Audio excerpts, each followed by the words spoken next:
السلام علیکم ورحمۃ اللہ وبرکاتہ۔ آپ کو وکاس لیڈنگ ٹی وی میں خوش آمدید کہتے ہیں۔ آپ دیکھ رہے ہیں وکاس لیڈنگ ٹی وی اور یہ ہے میرا فیس بک اور یوٹیوب چینل۔ آپ سے ریکویسٹ ہے کہ آپ میرے چینل کو ضرور سبسکرائب کیجئے اور ضرور فالو کیجئے تاکہ لیٹسٹ ویڈیو آپ تک پہنچ سکے۔ آج کی ایک امپورٹنٹ ویڈیو جو کہ سورہ کاف کے حوالے سے ہے، اس کا ترجمہ انشاءاللہ آپ کے ساتھ شیئر کیا جائے گا۔ بسم اللہ الرحمن الرحیم۔ یہ صورت مکی ہے اور اس میں 110 آیتیں اور 12 رکوع ہیں۔ شروع اللہ کے نام سے جو سب پر مہربان ہے اور بہت مہربان ہے۔ تمام تعریفیں اللہ کی ہیں جس نے اپنے بندے پر کتاب نازل کی اور اس میں کسی قسم کی کوئی خامی نہیں رکھی۔ ایک سیدھی کتاب جو اس نے اس لیے نازل کی کہ لوگوں کو اپنی طرف سے ایک سخت عذاب سے آگاہ کرے۔ جو مومن نیک عمل کرتے ہیں ان کو خوشخبری دے کر ان کو بہترین اجر ملنے والا ہے جس میں وہ ہمیشہ ہمیشہ رہیں گے، اور تاکہ ان لوگوں کو متنبہ کرے جو یہ کہتے ہیں کہ اللہ نے کوئی بیٹا بنا رکھا ہے۔ اس بات کا کوئی عملی یا علمی ثبوت نہ خود ان کے پاس ہے اور نہ ان کے باپ دادوں کے پاس تھا۔ بڑی سنگین بات ان کے منہ سے نکل رہی ہے، جو کچھ وہ کہہ رہے ہیں وہ جھوٹ کے سوا کچھ نہیں۔ اے پیغمبر، اگر لوگوں قرآن کی اس بات پر ایمان نہ لائیں تو ایسا لگتا ہے جیسے تم افسوس کر کے ان کے پیچھے اپنی جان کو گھلا بیٹھو گے۔ یقین جانو کہ روئے زمین پر جتنی چیزیں ہیں ہم نے انہیں زمین کی سجاوٹ کا ذریعہ اس لیے بنایا ہے تاکہ لوگوں کو آزمائیں کہ ان میں کون زیادہ اچھا عمل کرتا ہے، اور یہ بھی یقین رکھو کہ روئے زمین پر جو کچھ ہے ایک دن ہم اسے ایک سپاٹ میدان بنا دیں گے، ایک چٹیل میدان بنا دیں گے۔ آگے آیت مبارکہ میں اللہ تبارک و تعالیٰ فرماتے ہیں کہ کیا تمہارا یہ خیال ہے کہ غار اور رقیم والے لوگ ہمیشہ نشانیوں میں سے کچھ عجیب چیز تھے؟ یہ اس وقت کا ذکر ہے کہ جب ان نوجوانوں نے غار میں پناہ لی تھی اور اللہ تعالیٰ سے دعا کرتے ہوئے کہا تھا کہ اے ہمارے پروردگار، ہم پر خاص اپنے پاس سے رحمت نازل فرما اور ہماری اس صورتحال میں ہمارے لیے بھلائی کا راستہ مہیا فرما دیجئے۔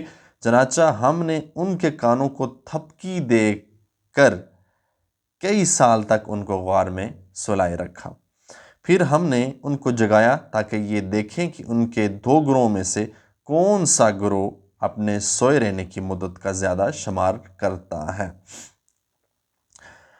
ہم تمہارے سامنے ان کا واقعہ ٹھیک ٹھیک بیان کرتے ہیں۔ یہ کچھ نوجوان تھے جو اپنے پروردگار پر ایمان لائے تھے اور ہم نے ان کو ہدایت میں خوب ترقی دی تھی۔ آگے آیت میں اللہ تبارک و تعالیٰ فرماتے ہیں اور ہم نے ان کے دل خوب مضبوط کر دیے تھے۔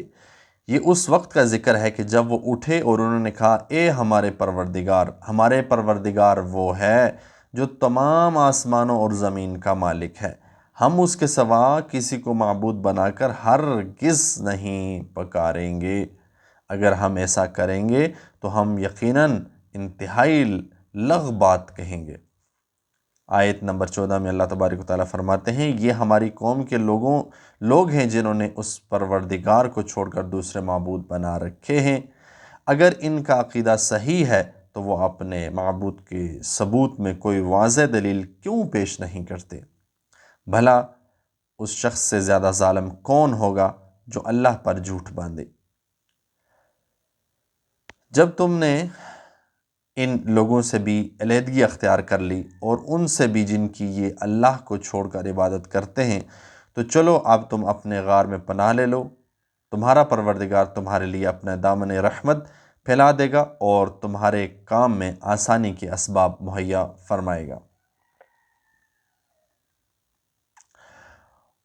اور وہ غار ایسا تھا کہ تم سورج کو نکلتے وقت دیکھتے تو وہ ان کے غار سے دائیں طرف ہٹ کر نکل جاتا، اور جب غروب ہوتا تو ان سے بائیں طرف کترا کر چلا جاتا۔ اور وہ اس غار کے ایک کشادہ حصے میں سوئے ہوئے تھے۔ یہ سب کچھ اللہ کی نشانیوں میں سے ایک نشانی ہے۔ جسے اللہ ہدایت دے وہی ہدایت پاتا ہے، جسے وہ گمراہ کر دے اس کا تمہیں ہرگز کوئی مددگار نہیں مل سکتا جو اسے راستے پر لائے۔ تم انہیں دیکھ کر یہ سمجھتے کہ وہ جاگ رہے ہیں، حالانکہ وہ سوئے ہوئے تھے۔ ہم ان کو دائیں اور بائیں کروٹ دلواتے رہتے تھے، اور ان کا کتا دہلیز پر اپنے دونوں ہاتھ پھیلائے ہوئے بیٹھا تھا۔ اگر تم انہیں جھانک کر دیکھتے تو ان سے پیٹھ پھیر کر بھاگ کھڑے ہوتے، اور تمہارے اندر ان کی دہشت سما جاتی۔ اور جب ہم نے انہیں سلا دیا، اسی طرح ہم نے اٹھا دیا تاکہ وہ آپس میں ایک دوسرے سے پوچھ گچھ کریں۔ ان میں سے ایک کہنے والے نے کہا، تم اس حالت میں کتنی دیر رہے ہوں گے؟ کچھ لوگوں نے کہا، ہم ایک دن یا ایک دن سے کچھ کم نیند میں رہے ہوں گے۔ دوسروں نے کہا، تمہارا رب ہی بہتر جانتا ہے تم کتنی دیر اس حالت میں رہے ہو۔ اب اپنے میں سے کسی کو چاندی کا یہ سکہ دے کر شہر کی طرف بھیجو، وہ جا کر دیکھ بھال کرے کہ اس کے کون سے علاقے میں زیادہ پاکیزہ کھانا مل سکتا ہے۔ پھر تمہارے پاس وہاں سے کچھ کھانے کو لے آئے، اور اس سے چاہیے کہ ہوشیاری سے کام لے اور کسی کو تمہاری خبر نہ ہونے دے، کیونکہ اگر ان شہروں کے لوگوں کو تمہاری خبر مل گئی تو یہ تمہیں پتھراؤ کر کے ہلاک کر ڈالیں گے، یا تمہیں اپنے دین میں واپس آنے کے لیے مجبور کریں گے، اور ایسا ہوا تو تمہیں کبھی فلاح نہیں مل سکے گی۔ آیت نمبر 21 میں اللہ تبارک و تعالیٰ فرماتے ہیں، اور یوں ہم نے ان کی خبر لوگوں تک پہنچا دی تاکہ وہ یقین سے جان لے کہ ان کا وعدہ سچا ہے، نیز یہ کہ قیامت کی گھڑی آنے والی ہے، اس میں کوئی شک نہیں۔ اور پھر وہ وقت بھی آیا جب لوگ ان کے بارے میں آپس میں جھگڑ رہے تھے۔ چنانچہ کچھ لوگوں نے کہا کہ ان پر ایک عمارت بنا دو، ان کا رب ہی ان کے معاملے کو بہتر جانتا ہے۔ آخر کار جن لوگوں کو ان کے معاملے پر غلبہ حاصل تھا، انہوں نے کہا کہ ہم تو ان کے اوپر ایک مسجد ضرور بنائیں گے، اور کچھ لوگ کہیں گے کہ وہ 3 آدمی تھے اور چوتھا ان کا کتا تھا، اور کچھ کہیں گے کہ وہ 5 تھے اور چھٹا ان کا کتا تھا۔ یہ سب اٹکل کے تیر چلانے کی باتیں ہیں۔ کچھ کہیں گے کہ وہ 7 تھے اور 8واں ان کا کتا تھا۔ کہہ دو کہ میرا رب ہی ان کی صحیح اطاعت کو جانتا ہے، تھوڑے سے لوگوں کے سوا کسی کو ان کا پورا علم نہیں، لہٰذا ان کے بارے میں سرسری گفتگو سے آگے بڑھ کر کوئی بحث نہ کرو، اور نہ ان کے بارے میں کسی سے پوچھ گچھ کرو، اور اے پیغمبر کسی بھی کام کے بارے میں کبھی یہ نہ کہوں کہ میں یہ کام کل کر لوں گا، ہاں یہ کہو کہ اللہ چاہے گا تو کر لوں گا۔ اللہ تبارک و تعالیٰ مزید فرماتے ہیں کہ اور جب کبھی بھول جاؤ تو اپنے رب کو یاد کر لو اور کہو، مجھے امید ہے کہ میرا رب کسی ایسی بات کی طرف میری رہنمائی کر دے جو ہدایت میں اس سے بھی زیادہ قریب ہو۔ اور وہ اصحاب قاف اپنے غار میں 300 سال اور مزید 9 سال سوتے رہے۔ اگر کوئی اس میں بحث کرے تو کہہ دو کہ اللہ ہی بہتر جانتا ہے کہ وہ کتنی مدت سوتے رہے۔ آسمانوں اور زمین کے سارے بھید اسی کے علم میں ہیں، وہ کتنا دیکھنے والا اور کتنا سننے والا ہے، اس کے سوا ان کا کوئی رکھوالا نہیں، اور وہ اپنی حکومت میں کسی کو شریک نہیں کرتا۔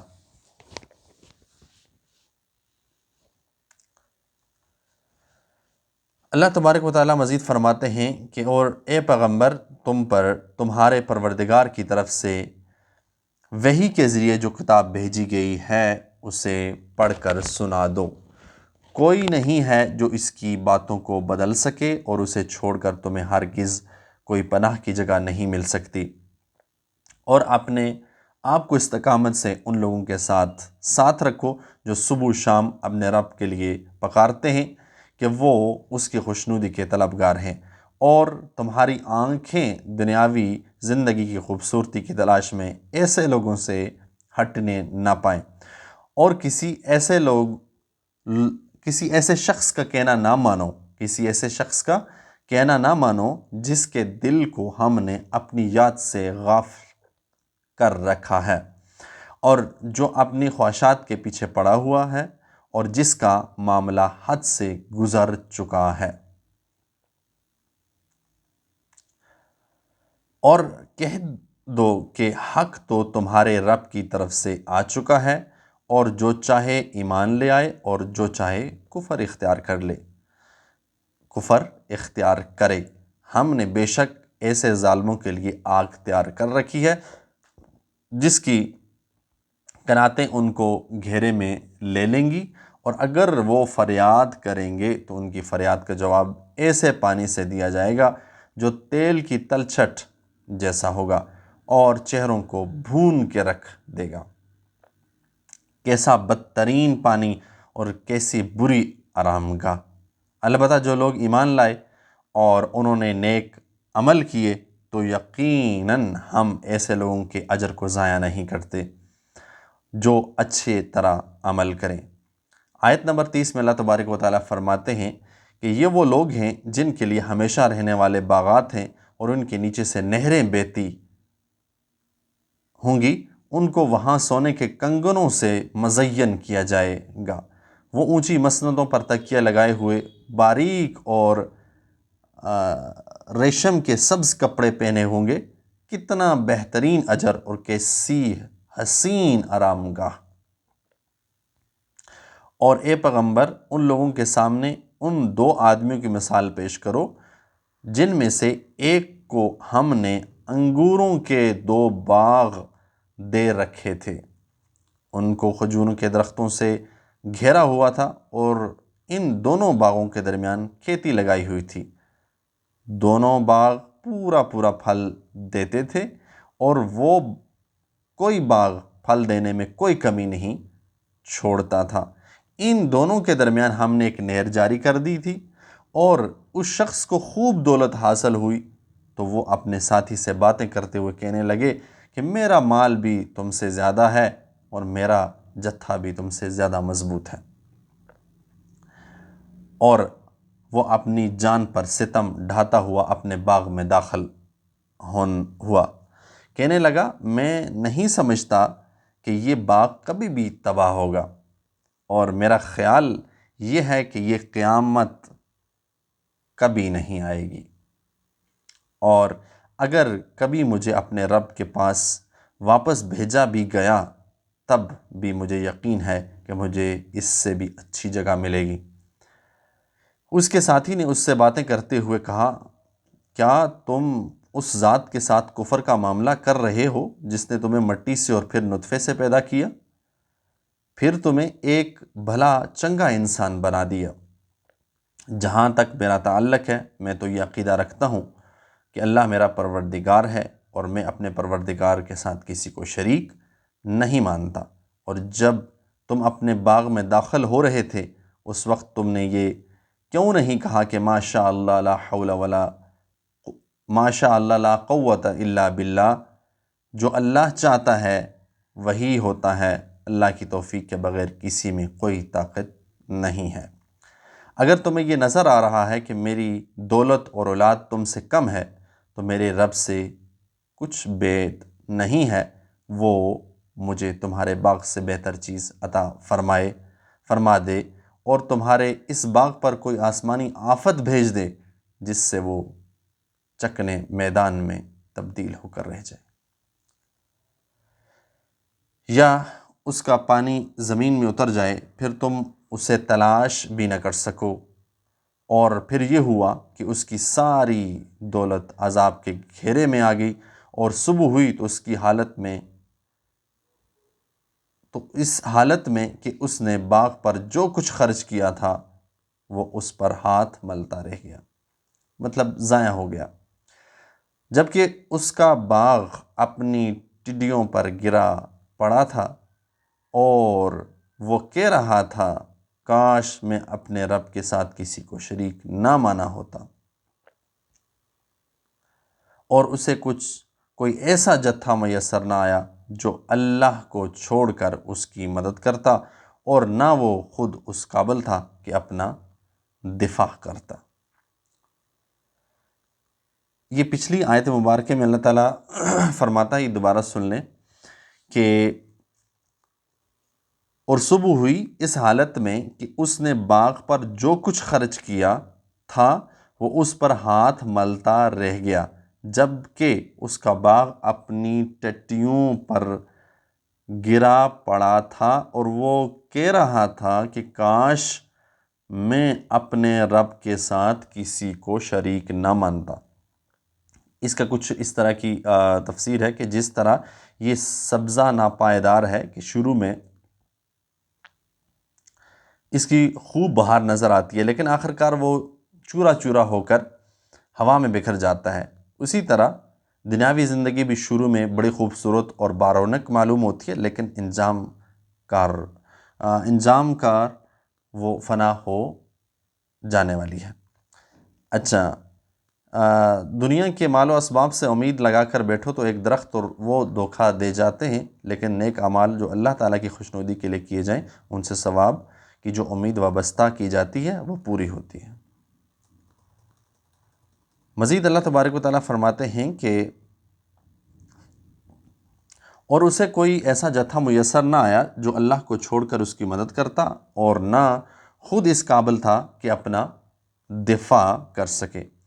ایسے موقع پر آدمی کو پتہ چلتا ہے کہ مدد کا سارا اختیار سچے اللہ کو حاصل ہے۔ وہی ہے جو بہتر ثواب دیتا اور بہتر انجام دکھاتا ہے۔ اور ان لوگوں سے دنیاوی زندگی کی یہ مثال بھی بیان کر دو کہ وہ ایسی ہے جسے ہم نے آسمان سے پانی برسایا، اور تو اس سے زمین کا سبزہ خوب گھنا ہو گیا، پھر وہ ایسا ریزہ ریزہ ہو کر اسے ہوائیں اڑا لے جاتی ہیں، اور اللہ ہر چیز پر مکمل قدرت رکھتا ہے۔ اللہ تبارک و تعالیٰ مزید فرماتے ہیں کہ مال اور اولاد دنیاوی زندگی کی زینت ہیں، اور جو نیکیاں پائیدار رہنے والی ہیں وہ تمہارے رب کے نزدیک ثواب کے اعتبار سے بھی بہتر ہیں، امید وابستہ کرنے کے لیے بھی بہتر۔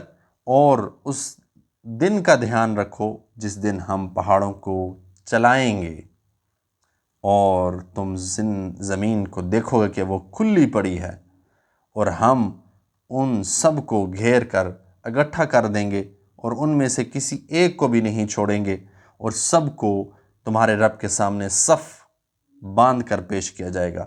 آخر تم ہمارے پاس اسی طرح آگے جس طرح ہم نے تمہیں پہلی بار پیدا کیا تھا۔ اس کے برعکس تمہارا دعویٰ یہ تھا کہ ہم تمہارے لیے یہ مقرر وقت کبھی نہیں لائیں گے۔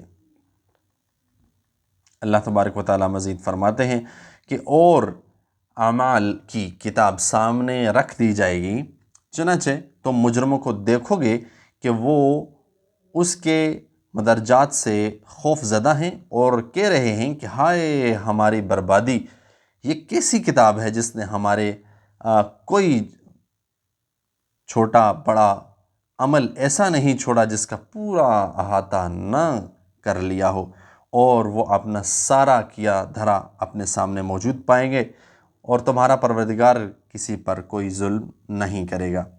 اور وقت یاد کرو کہ جب ہم نے فرشتوں سے کہا کہ اے آدم کے آگے سجدہ کرو، چنانچہ سب نے سجدہ کیا سوائے ابلیس کے، وہ جنات میں سے تھا، چنانچہ اس نے اپنے رب کے حکم کی نافرمانی کی۔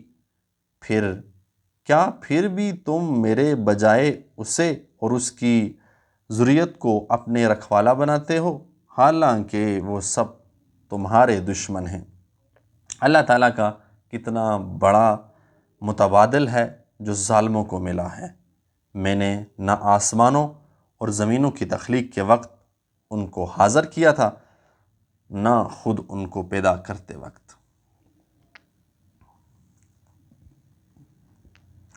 اور میں ایسا نہیں ہوں کہ گمراہ کرنے والوں کو دست و بازو بنا ہوں۔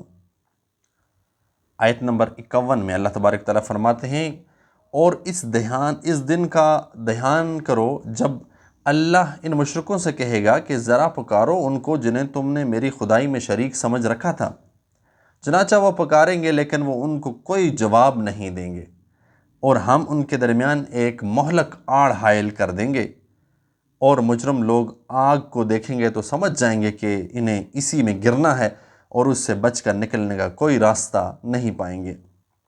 اور ہم نے ان لوگوں کے فائدے کے لیے اس قرآن میں طرح طرح سے ہر قسم کے مضامین بیان کیے، اور انسان کے جھگڑے کرنے میں ہر قسم سے بڑھ گیا ہے، اور انسان ہے کہ جھگڑا کرنے میں ہر چیز سے بڑھ گیا ہے۔ اور جب لوگوں کے پاس ہدایت آ چکی تو اب انہیں ایمان لانے اور اپنے رب سے معافی مانگنے سے کے سوا کوئی اور چیز نہیں روک رہی کہ ان کے ساتھ بھی پچھلے لوگوں جیسے واقعات پیش آ جائیں یا عذاب ان کے سامنے کھڑا ہو۔ اور ہم پیغمبروں کو صرف اس لیے بھیجتے ہیں کہ وہ خوشخبری دیں اور کافروں کو عذاب سے متنبہ کریں۔ جن لوگوں نے کفر اپنا لیا ہے وہ باطل کا سہارا لے کر جھگڑا کرتے ہیں تاکہ ان کے ذریعے حق کو ڈگمگا دیں، اور انہوں نے میری آیتوں کو اور انہیں جو تنبیہ کی گئی تھی اس کا مذاق بنا رکھا ہے۔ اور اس شخص سے بڑھ کر ظالم کون ہوگا جسے اس کے رب کی آیتوں کے حوالے سے نصیحت کی جائے تو وہ ان سے منہ موڑ لے اور اپنے ہاتھوں کے کرتوت کو بھلا بیٹھے۔ حقیقت یہ ہے کہ ہم نے ان لوگوں کے کرتوتوں کی وجہ سے ان کے دلوں پر غلاف چڑھا دیے ہیں، جن کی وجہ سے وہ اپنے قرآن کو نہیں سمجھتے، اور ان کے کانوں میں ڈانٹ لگا دی ہے۔ اگر تم انہیں ہدایت کی طرف بلاؤ تب بھی وہ صحیح راستے پر ہرگز نہیں آئیں گے۔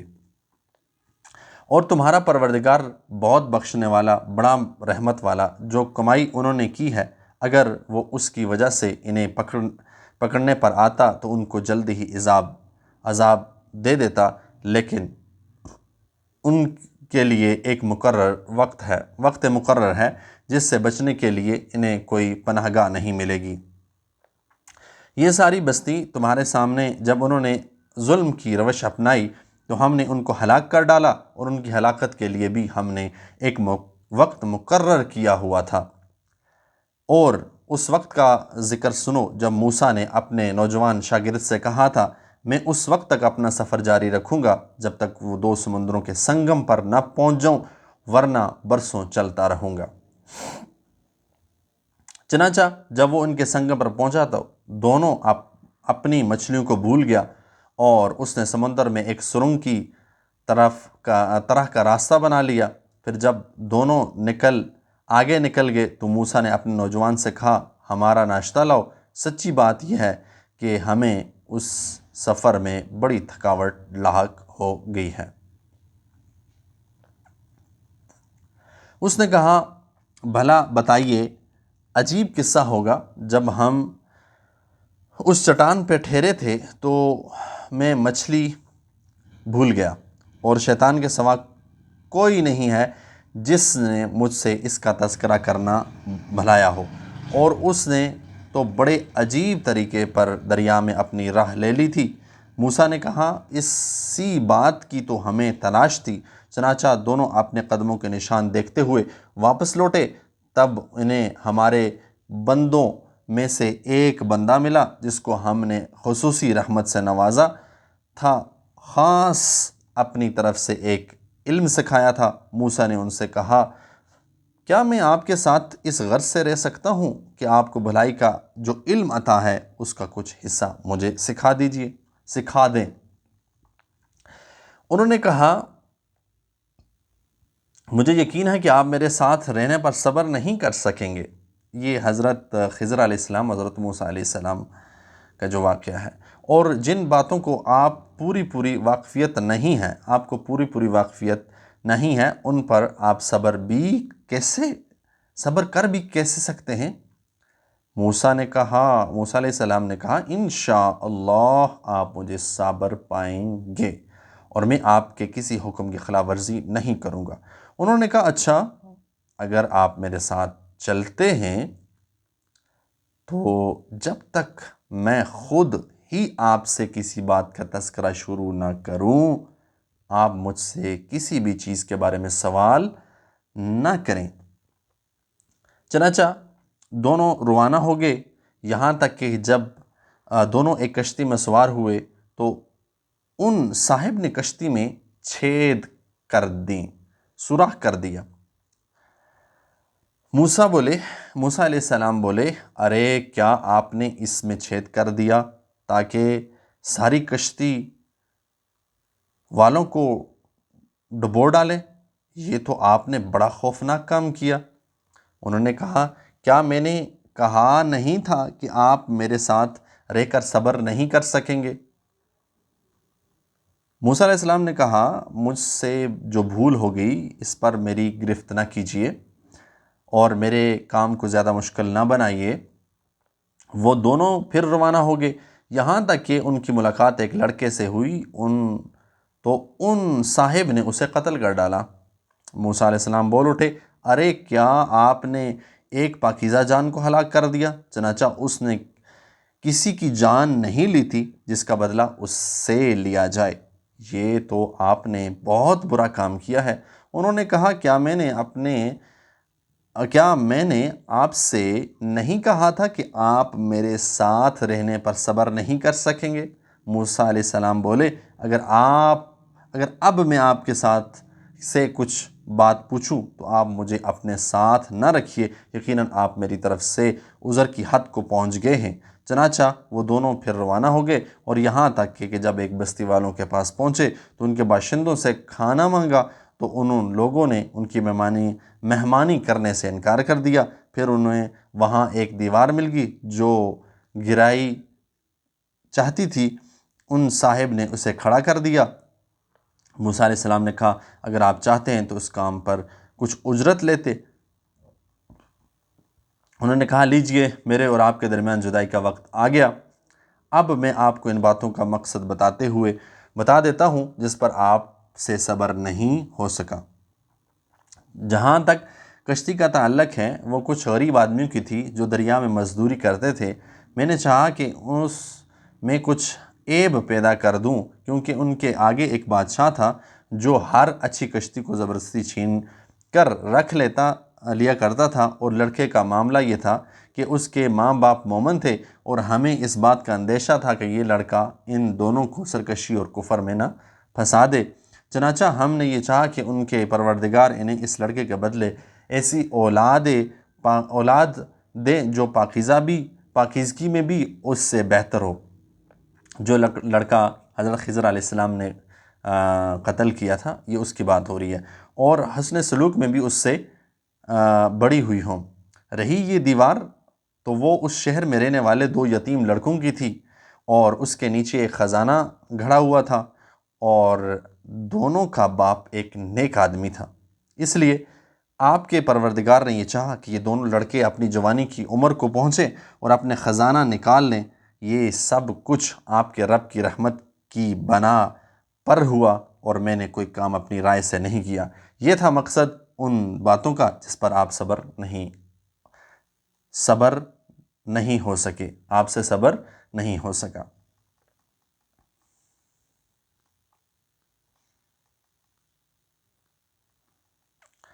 اللہ تبارک و تعالیٰ مزید فرماتے ہیں کہ اور یہ لوگ تم سے ذوالقرنین کے بارے میں پوچھتے ہیں، کہہ دو کہ میں ان کا کچھ حال تمہیں پڑھ کر سنا دیتا ہوں۔ واقعہ یہ ہے کہ ہم نے ان کو زمین میں اقتدار بخشا اور انہیں ہر کام کے وسائل عطا کیے تھے، جس کے نتیجے میں وہ ایک راستے کے پیچھے چل پڑے، یہاں تک کہ جب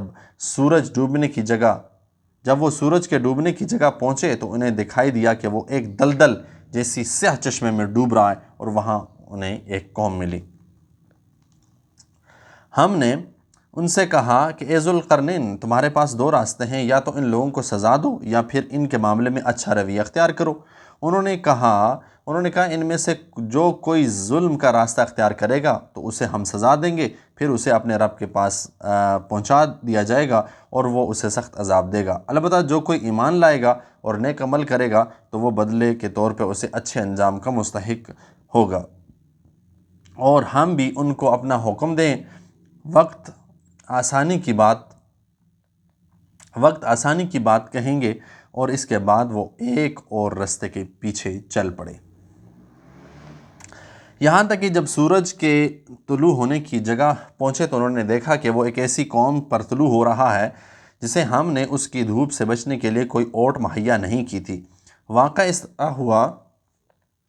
اسی طرح ہوا اور ذوالقرنین کے پاس جو کچھ ساز و سامان تھا ہمیں اس کی پوری خبر تھی، اور اس کے بعد وہ ایک اور رستے کے پیچھے چل پڑے، یہاں تک کہ جب وہ دو پہاڑوں کے درمیان پہنچے تو انہیں ان پہاڑوں سے کچھ لوگ ملے جن کے بارے میں ایسا لگتا تھا کہ وہ کوئی بات نہیں سمجھتے۔ انہوں نے کہا، اے ذوالقرنین، یاجوج اور ماجوج اس زمین میں فساد پھیلانے والے ہیں، تو کیا ہم آپ کو کچھ مال کی پیشکش کر سکتے ہیں جن کے بدلے آپ ہمارے اور ان کے درمیان کوئی دیوار بنا دیں؟ ذوالقرنین نے کہا، اللہ نے مجھے جو اقتدار عطا فرمایا ہے وہی میرے لیے بہتر ہے، لہٰذا تم لوگ ہاتھ پاؤں کی طاقت سے میری مدد کرو تو میں تمہارے اور ان کے درمیان ایک مضبوط دیوار بناؤں گا، مجھے لوہے کی چادریں لا دو۔ یہاں تک کہ جب انہوں نے درمیانی خلا کو پاٹ کر دونوں پہاڑیاں سروں کو ایک دوسرے سے ملا دیا تو کہا کہ اب آگ دہکاؤ، یہاں تک کہ جب اس دیوار کو لال انگار کر دیا تو کہا کہ پگھلا ہوا تانبا لاؤ اور اب میں ان پر انڈیلوں گا۔ چنانچہ وہ دیوار ایسی بن گئی کہ یاجوج اور ماجوج نہ اس پر چڑھنے کی طاقت رکھتے تھے اور نہ اس میں کوئی سوراخ بنا سکتے تھے۔ ذوالقرنین نے کہا، یہ میرے رب کی رحمت ہے کہ اس نے ایسی دیوار بنانے کی توفیق دی، پھر میرے رب نے جس وقت کا وعدہ کیا جب وہ وقت آئے گا تو وہ اس دیوار کو ڈھا کر زمین کے برابر کر دے گا، اور میرے رب کا وعدہ سچا ہے۔ اور اس وقت اور اس دن ہم ان کی یہ حالت کر دیں گے کہ وہ موجوں کی طرح ایک دوسرے سے ٹکرا رہے ہوں گے، اور سور پھونکا جائے گا تو ہم سب کو ایک ساتھ جمع کر لیں گے۔ اس دن ہم دوزخ کو ان کافروں کے سامنے کھلی آنکھوں لے آئیں گے جن کی آنکھوں پر دنیا میں میری نصیحت کی طرف سے پردہ پڑا ہوا ہے اور جو سننے کی صلاحیت نہیں رکھتے۔ جن لوگوں نے کفر اپنا لیا، کیا وہ پھر بھی یہ سمجھتے ہیں کہ مجھے چھوڑ کر میرے ہی بندے کو اپنا رکھوالا بنا لیں گے؟ یقین رکھو کہ ہم نے ایسے کافروں کی مہمانی کے لیے دوزخ تیار کر رکھی ہے۔ کہہ دو کہ ہم تمہیں بتائیں گے کہ کون لوگ ہیں جو اپنے اعمال میں سب سے زیادہ ناکام ہیں۔ یہ وہ لوگ ہیں کہ دنیاوی زندگی میں ان کی ساری دوڑ دھوپ سیدھے راستے سے بھٹکتی ہے اور وہ سمجھتے رہے کہ وہ اچھا کام کر رہے ہیں۔ یہاں پر 104 آیات مکمل ہوتی ہیں، اور انشاءاللہ اگر ویڈیو کمپلیٹ ہو تو میں آپ کو پوری سناؤں گا۔ یہ وہی لوگ ہیں کہ جنہوں نے اپنے مالک کی آیتوں کا اور ان کے سامنے پیش ہونے کا انکار کیا، اس لیے ان کا سارا کیا دھرا غارت ہو گیا۔ چنانچہ قیامت کے دن ہم ان کا کوئی وزن شمار نہیں کریں گے۔ یہ ہے جہنم کی شکل میں ان کی سزا، کیونکہ انہوں نے کفر کی روش اختیار کی تھی اور میری آیتوں اور میرے پیغمبروں کا مذاق بنایا تھا۔ دوسری طرف جو لوگ ایمان لائے اور جنہوں نے نیک عمل کیے، اور ان کی مہمانی کے لیے پیش فردوس کے باغ ہوں گے جن میں وہ ہمیشہ رہیں گے اور وہاں سے کہیں اور جانا نہیں چاہیں گے۔ اے پیغمبر لوگوں کہہ دو کہ اگر میرے رب کی باتیں لکھنے کے لیے سمندر روشنائی بن جائے تو میرے رب کی باتیں ختم نہیں ہوں گی کہ اس سے پہلے سمندر ختم ہو چکا ہوگا، چنانچہ چاہے اس سمندر کی کمی پوری کرنے کے لیے ہم ویسا ہی ایک سمندر کیوں نہ لے آئیں۔ اور اب سورہ مریم سٹارٹ ہوتی ہے۔ الحمدللہ ہماری سورہ کاف یہاں پر ختم ہوا چاہتی ہے۔ اللہ تعالیٰ سے دعا ہے کہ اللہ تعالیٰ آپ کو اس پر عمل کرنے کی توفیق نصیب فرمائے۔ آپ سے معذرت چاہوں گا اور اللہ تعالیٰ سے یہ معافی چاہتا ہوں کہ اگر اس کے پڑھنے میں میری کوئی کوتاہی ہوئی، اللہ تعالیٰ درگزر فرمائے، اور آپ سے ریکویسٹ ہے کہ آپ ثواب کی نیت سے اس کو ضرور شیئر کریں۔ یہ آپ کے لیے صدقہ جاریہ ہے، میں نے بھی صدقہ جاریہ کے طور پر آپ کو سنائی ہے۔ اللہ تعالیٰ سے یہ دعا ہے کہ اللہ تعالیٰ ہمیں اس پر عمل کرنے کی توفیق نصیب فرمائے اور قرآن کو سمجھ کر پڑھنے کی توفیق نصیب فرمائے۔ جزاک اللہ خیرہ۔ ملتے ہیں نیکسٹ ویڈیو کے ساتھ۔ اللہ حافظ۔